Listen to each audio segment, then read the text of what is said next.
todos. Saludo especial a Martín Gay, a todos los que están aquí en Bolívar, a todos los colegas. Este estudio, Perdón, disculpa Ana María, somos muy respetuosos del tiempo, así que tenemos 25 minutos. Bueno, gracias, Isabel. Este estudio que tiene por objetivo plantear y analizar las organizaciones de sociedad civil que participan activamente como agentes facilitadores para la reducción de la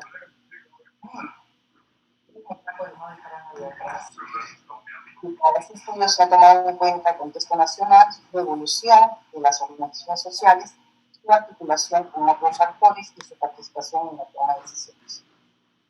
Las organizaciones de sociedad civil son como aquellas organizaciones no estatales, fines de lucro, donde los ciudadanos y ciudadanas se unen. Disculpa Ana María, no se te está escuchando muy bien. Si podrías elevar un poquito la voz o no sé, algo con el micro. Ya. Bueno, decía que entendemos que las organizaciones de sociedad civil son aquellas organizaciones donde los ciudadanos y ciudadanas se unen para defender acciones colectivas y perseguir objetivos principales compartidos. Las preguntas que estamos viendo ahorita son preguntas que han orientado el estudio y que también han sido parte de los TDR. Entre ellas, el tema de la evolución y el rol de la PSC en las últimas 2 décadas.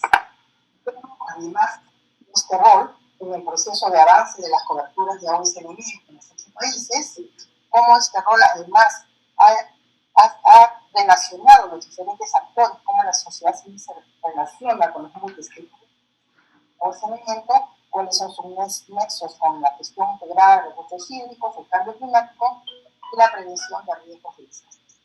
También pueden ser de actores de las organizaciones de sociedad civil que, digamos, representadas o se representan en estas nuevas intervenciones que tienen que ver con la vigilancia, monitoreo de las políticas públicas y la gestión de los sistemas de aviso.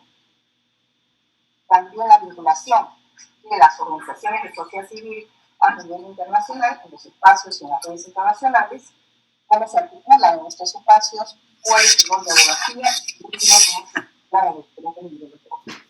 La metodología para este estudio es la siguiente. En primer lugar, hemos desarrollado una red de contactos a través de las diferentes organizaciones especialistas en el país, como tener una base de datos y también publicar, digamos, aquellas organizaciones que podrían hacerse cargo de las encuestas. Los instrumentos de toda la encuesta, la selección de la muestra y la validación de los se la validación de la encuesta. Perdón, si se puede mejorar un poco el audio, no se te escucha bien. ¿No se escucha bien? ¿Ahora se escucha mejor, Cesaria? Ahora mejor, y fuerte, por favor. Sí, perdón, Ana María, si me permite, es una pequeñísima interrupción. Creo que es el micro que estás usando, creo que tienes que mantenerlo directo para que no se pierda el audio. Pues creo que es eso. Ok, ¿ahora se escucha mejor, perdón? Claro, cuando te diriges al micro, así es. Sí, ahora está bien, ahí está bien. Ok, estaba un poquito lejos el micro. Entonces, la metodología ha sido compuesta primero por este networking, o sea, hay una red de especialistas en segundo lugar, el diseño de los instrumentos de recojo de información, claro, una encuesta de entrevistas, la selección de la muestra y la validación de estos instrumentos. En tercer lugar, tuvimos una en Asunción Paraguay, como antes, en Bolivia, Brasil, en el Paraguay, donde pudimos intercambiar opiniones acerca de los estudios, pero también sobre todo también estamos, digamos, trabajando en las estrategias de excelencia, ¿no? Porque es un proceso. ¿No? Y Y por último, se analizó aplicado a las entrevistas. En total, encuestas a organizaciones de sociedad civil y entrevistas a diferentes academia y cooperación internacional. Ahora vamos a pasamos por favor.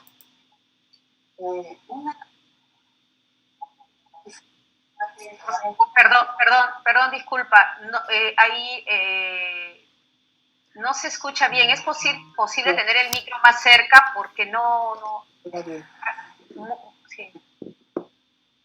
A ver, aló, ¿se escucha mejor? Ahora sí. Voy a tener que acercarme al micro.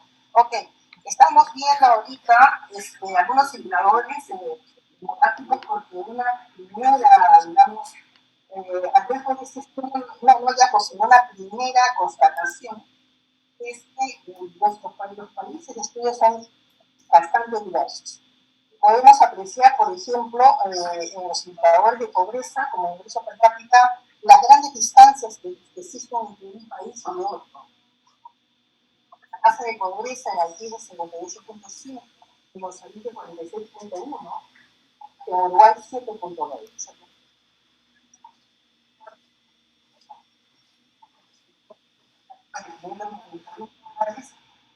En Mozambique y de 730 en Haití, ¿no?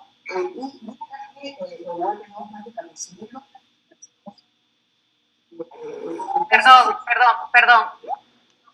No se escucha bien, se escucha muy entrecortado. Vale.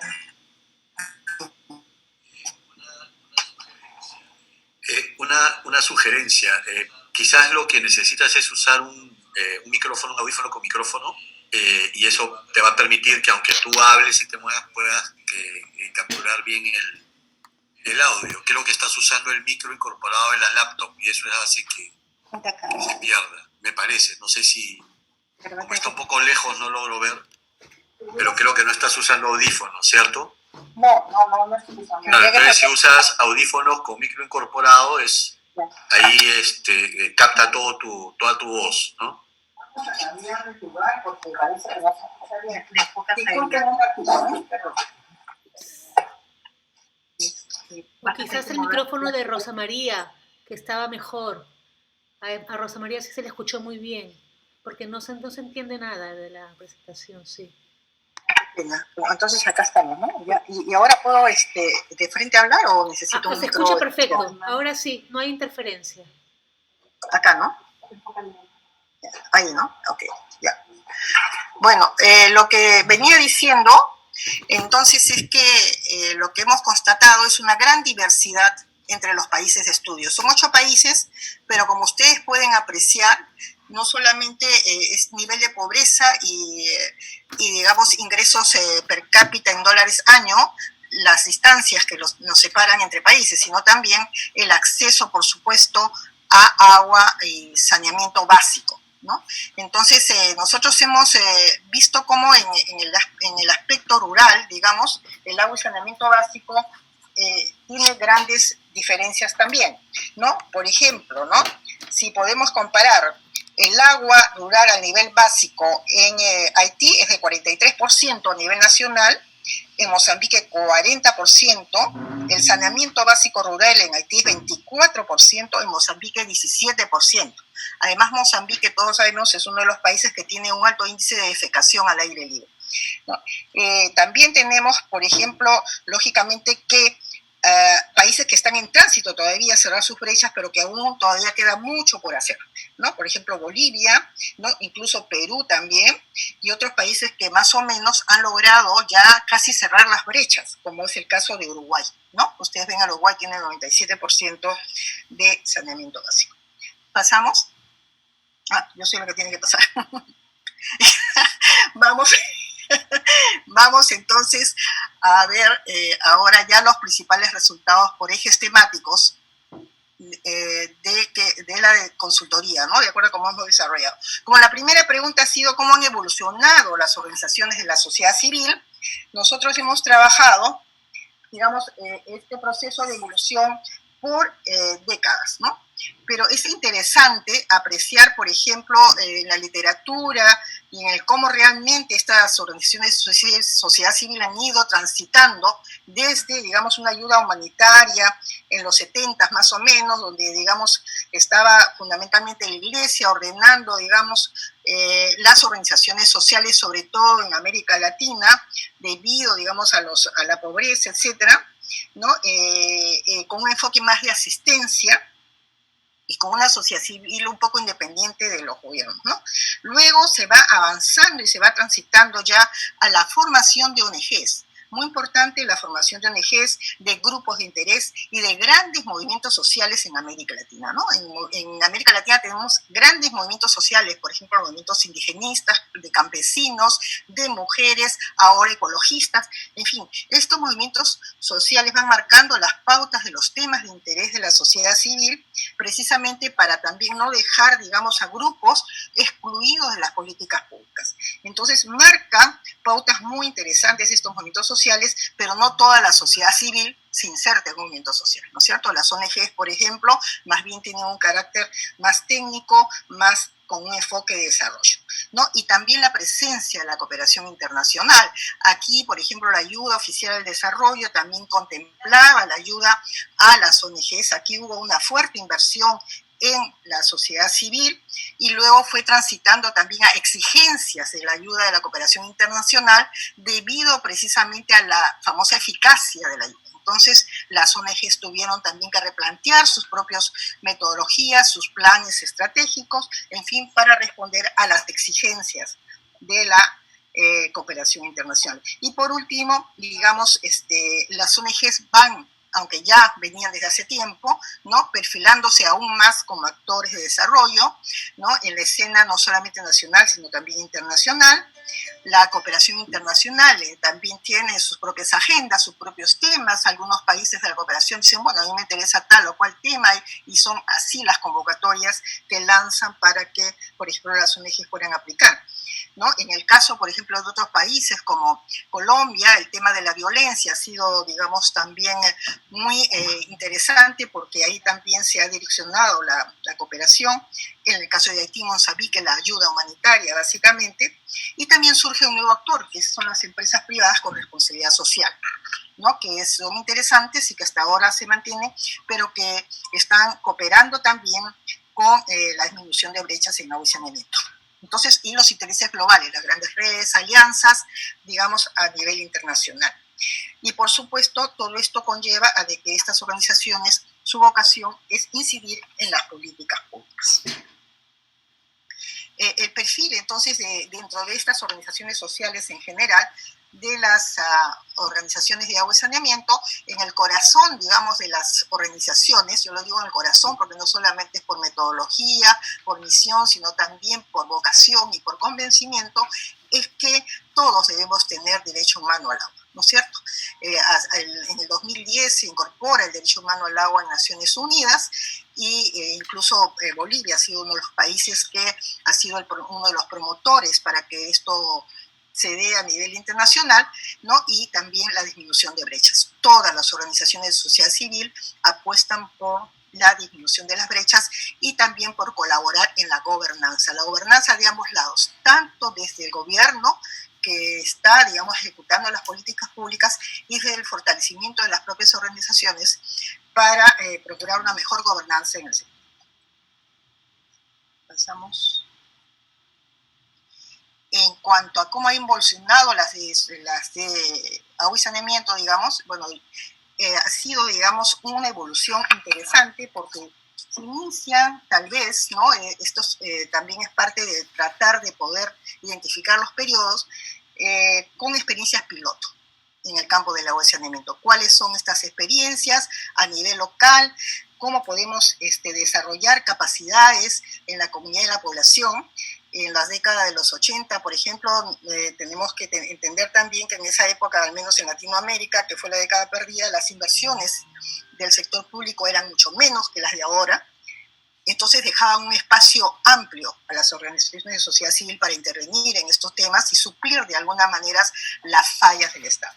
¿no? Igual también ya luego se va avanzando, digamos, a sistemas y modelos de gestión más viables, sostenibles, con un desarrollo organizacional en muchos países que da lugar a la asociatividad.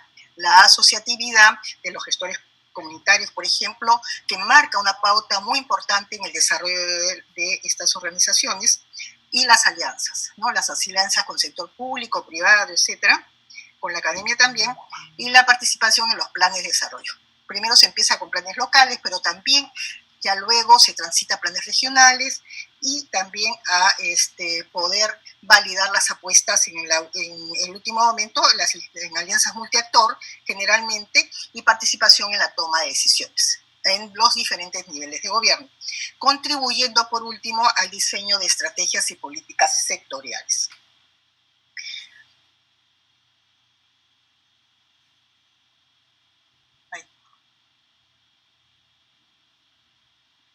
Ok, ya.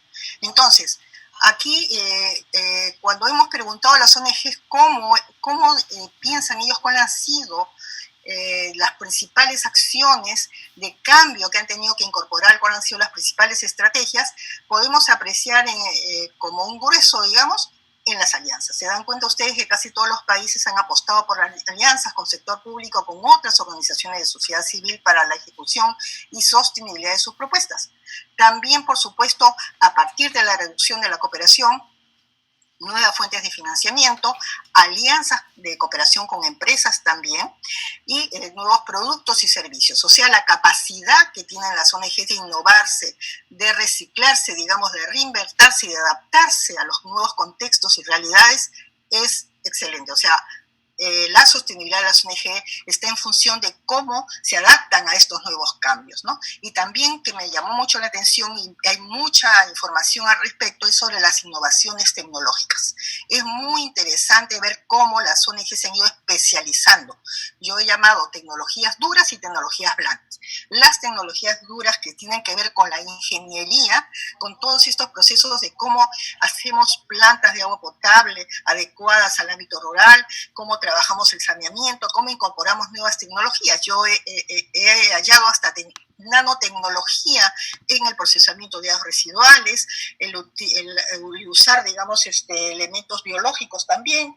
Bueno, hay una gama de tecnologías muy interesantes, la captación de agua de lluvia, ¿no? La siembra y cosecha de agua, en fin, es interesantísimo ver la capacidad de la sociedad civil para crear, recrear y aplicar tecnologías. Bueno, entonces, la sociedad civil del agua y saneamiento ha evolucionado en sus alianzas y su interacción con la academia, ¿no? Y con los diferentes multi-stakeholders, ¿no?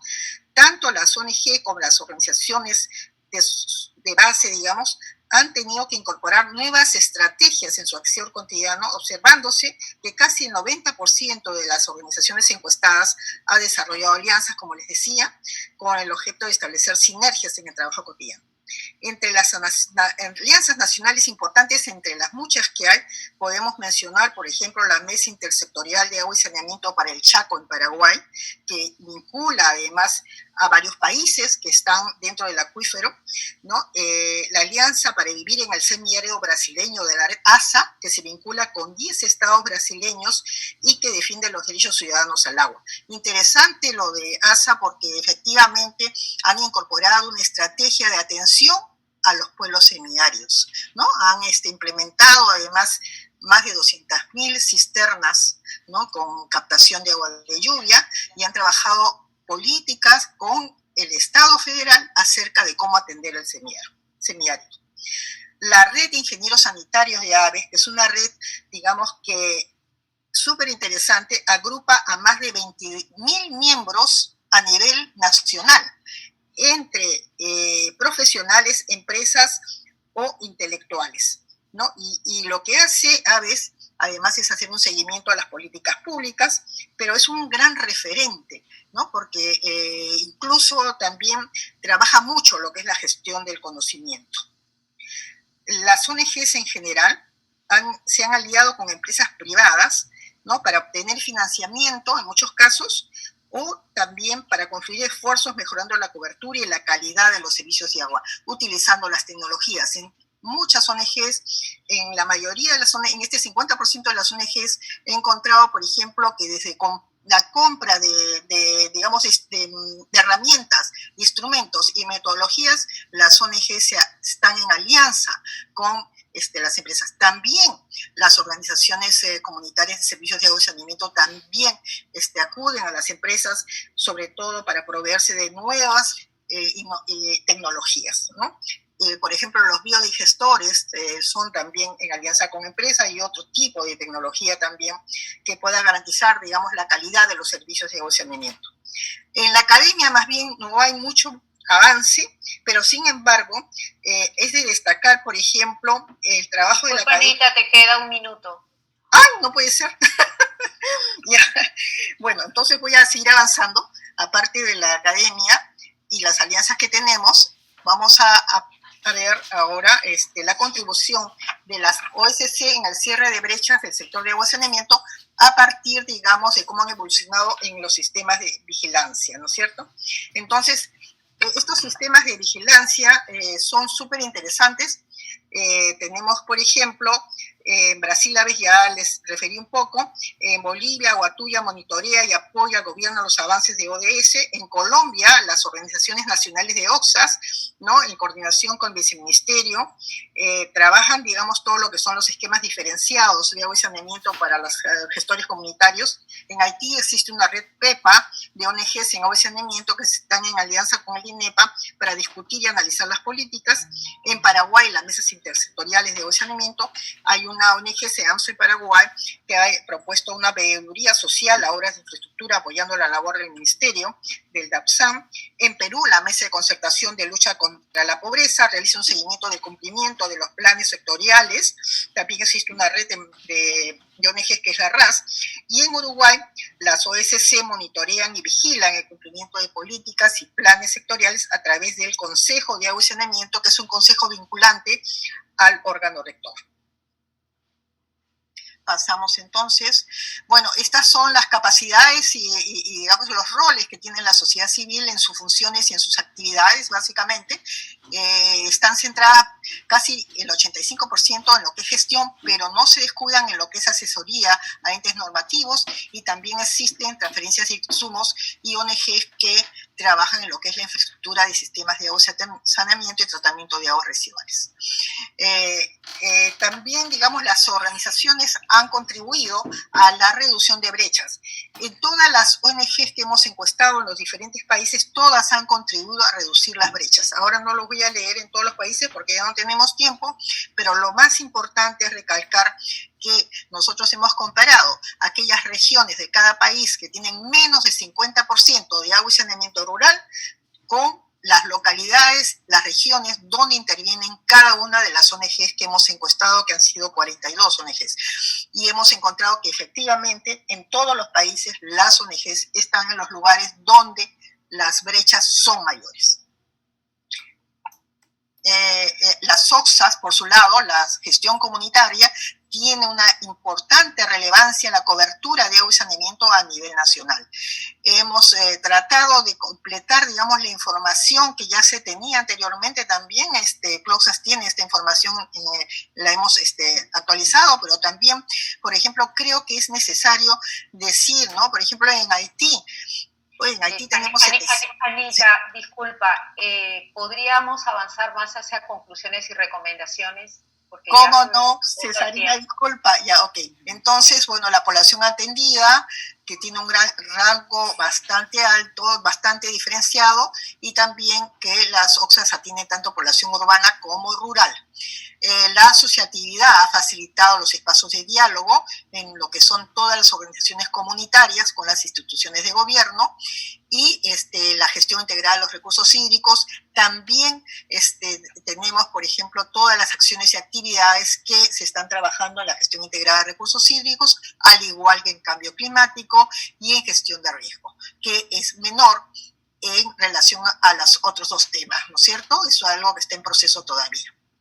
La vinculación con las organizaciones del gobierno local, podemos apreciar ahí ¿no? De que de todas maneras, digamos, en mayor medida, las organizaciones sociales se vinculan con el gobierno local, porque ese es su espacio de trabajo, el espacio más local, pero también se articulan con el gobierno regional y también con el gobierno nacional, ¿no? Los tipos de articulación, podemos ver ahí, los planes municipales, por ejemplo, tienen una preponderancia porque es ahí donde trabajan en las municipalidades, pero también en los planes regionales. Hay estrategias regionales de trabajo de ONGs, como por ejemplo de Water for People, que trata de universalizar los servicios de salud en la región, ¿no? A partir ya de una experiencia validada en las localidades.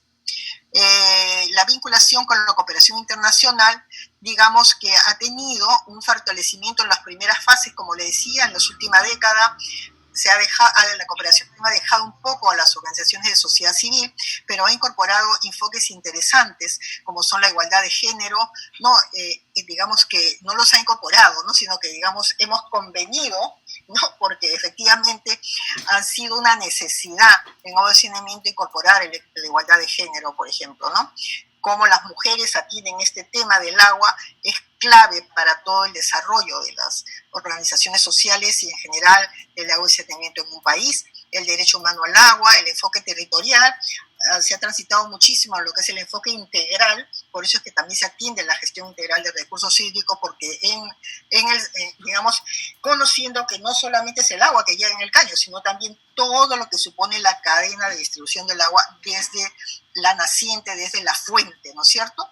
Y también ahora, en esta situación de pandemia, tenemos un gran reto, ¿no? Y el reto es precisamente qué podemos hacer frente a la pandemia, que creo que un gran reto va a ser la universalización de los servicios de salud.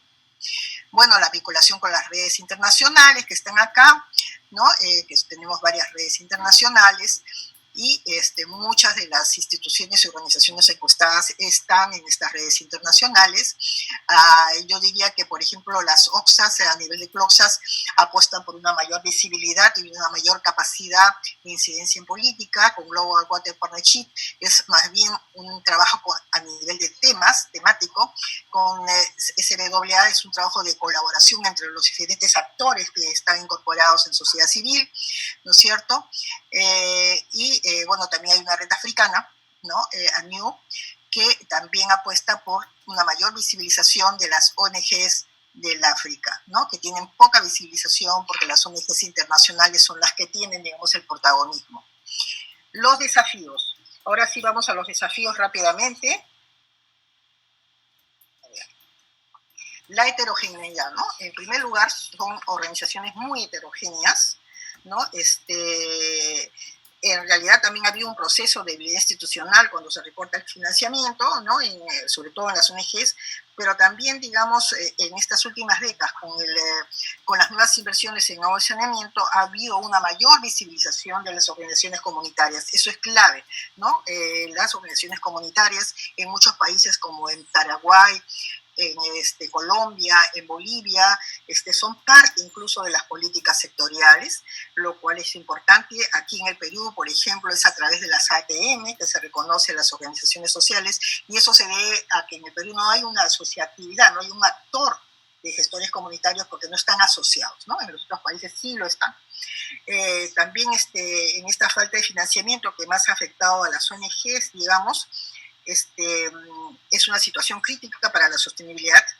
Ha habido un desplazamiento de las ONGs cuando han habido estas inversiones, pero sin embargo creo que esta capacidad de recrearse, de reinvertirse y de proponer innovaciones tecnológicas, poner innovaciones en modelos de gestión, me parece que da una gran validez, y sobre todo esta cuestión de la tecnología social. O sea, la tecnología social que caracteriza a las ONGs es sumamente importante para la sostenibilidad de los sistemas. Por otra parte está, digamos, el financiamiento público, ¿no? Que digamos, ha tenido un fuerte componente también, incluso social, ¿no? En unos gobiernos. Y otra cosa que me parece importante es que los procesos de incidencia política no son procesos espontáneos. Son procesos que requieren mostrar propuestas viables, modelos de gestión escalables, que necesitan tener capacidad de negociación. Eso lo veíamos, por ejemplo, en el taller con los compañeros que estuvimos en el taller de Asunción, ¿no? De interlocución y solvencia institucional. Sabemos de que hay gobiernos que tienen mayor apertura a incorporar a la sociedad civil en los debates y análisis de las políticas, y hay algunos otros que no, porque tienen cierto temor y no hay una relación de confianza. Pero, sin embargo, en la medida que las organizaciones tengan, digamos, sobre todo esta validez técnica, social, con modelos probados y validados, eso les va a dar, digamos, siempre ser un referente en las políticas sociales. Después, la ausencia de políticas claras de participación por parte de los gobiernos, la falta de articulación con el sector privado, digamos, aún todavía está en proceso. No están muy conectadas las empresas todavía con las organizaciones de sociedad civil, ¿no? Y en la academia, digamos, se requiere tener un mayor proceso de incorporación, ¿no? Tenemos, por ejemplo, la Universidad Fluminense en Brasil, tenemos la Universidad del Valle en Colombia, universidades técnicas en Bolivia, en el Perú, la Universidad Agraria La Molina, que trabajan sobre todo en cómo poder acceder a tecnologías que están probadas en la ciencia y que puedan ser ensayadas a partir también no solamente de los gobiernos, sino también de las organizaciones de sociedad civil. Y la falta de visibilización en los enfoques de desarrollo y políticas, porque creemos que la cooperación internacional, si bien ha dejado de lado a América Latina, por ejemplo, porque casi todos los países son de renta media, pero este background, este know-how, el saber hacer, el saber llegar a las organizaciones sociales es algo que tiene que ser valorado e incorporado en las políticas públicas y que no debería dejarse de lado. Las recomendaciones: fortalecer el capital social, que es valioso, es un capital social valioso, también es una memoria institucional del sector, porque la gente cambia, las autoridades cambian, y sin embargo... Por favor, tienes que cambiar el slide. Disculpa, tienes que cambiar el slide, está en desafío, estás hablando ya de las recomendaciones. Sí, estamos hablando de las recomendaciones. Ya, entonces el fortalecimiento de capital social, ¿no? Que fortalece la memoria institucional, y también, digamos, creemos que es necesario promover la asociatividad de las OXAs en los países que no cuentan con estas organizaciones regionales o nacionales para facilitar el diálogo y su participación en la toma de decisiones, incorporar en mayor medida las propuestas de las organizaciones de sociedad civil y estrategias de recuperación también en todo lo que son este asunto nuevo, que es ecosistemas, recarga de acuíferos, ¿no? Promovimiento de uso racional y cuidado del agua, que también existe, pero que es necesario de repente desarrollar más, dado el tema del cambio climático, y también, digamos, atraer a nuevos profesionales jóvenes, ¿no? Que puedan estar interesados en el tema, aprovechando todo este background know-how de las organizaciones sociales. Conocer más los actores que existen a nivel de la sociedad civil, no se sabe, por ejemplo, no hay si bien se relacionan con los gobiernos no saben mucho qué cosas es lo que hacen las organizaciones de la sociedad civil, ¿no? Pero creo que es muy importante tener una mayor relación, tener espacios de compartir experiencias y también de compartir información. Buenas prácticas, también es importante validarlas y replicarlas, y escalar estas buenas prácticas que han sido ya probadas exitosamente en los ámbitos de intervención de las OSC. Una de las cosas que nos parece que todavía aún falta es todo el asunto de las buenas prácticas y de trabajo en poblaciones amazónicas, ¿no? Hemos encontrado sí 2 o 3 ONGs que trabajan en estos ámbitos, pero es importante de repente que también se fortalezca más este trabajo en estas zonas. Las plataformas multiactor, que son, digamos, los espacios en los cuales la sociedad civil puede plantear y proponer propuestas para intervenir en las políticas públicas, para validar modelos y para poder... Disculpa Anita, ¿tienes otra slide más? Porque estás en solo los temas enunciados y no los contenidos que estás hablando. Ese es todo el slide. Este es el último. Ya, está bien, gracias. Ese es todo el slide. Yo estoy leyendo. Entonces... es un rol, digamos, que es interesante que estas plataformas multiactor pudiesen tal vez estar en todos los países, porque es una forma en la cual la sociedad civil puede trabajar, ¿no? Por ejemplo, en Paraguay, en Uruguay, ¿no? Incluso en Colombia, que se ha creado la mesa de gestión, comunitaria, ¿no? De agua, existen estos espacios institucionalizados, ¿no? Por el Estado, no en todos los países, pero son espacios sumamente importantes porque es ahí donde se discuten las políticas públicas, es ahí donde se toman acuerdos. ¿no? Y luego la gestión de la participación, muy importante, ¿no? Que la sociedad civil pueda tener, digamos, conocerse quiénes somos, dónde estamos, qué hacemos, y también que el Estado pueda decir qué hace, dónde está, ¿no? Y rendir cuentas también sobre el desarrollo de las políticas públicas. Bueno, esto es más o menos todo. Solamente, por último, agradecer a las organizaciones que han participado en este estudio, ¿no? Sobre todo a las organizaciones ALINA, que nos facilitó su red, a las ONG peruanas que validaron la encuesta y a las organizaciones que participaron en Bolivia, en Brasil, Bolivia, Colombia, Haití, Paraguay, Uruguay y Mozambique, recogiendo información. Y al equipo de la consultoría, ¿no? Esperanza Ludeña, Harry Romero, Leonardo Bolaños y Marisa Alvarado. Bueno, muchas gracias, disculpen que me haya pasado la hora.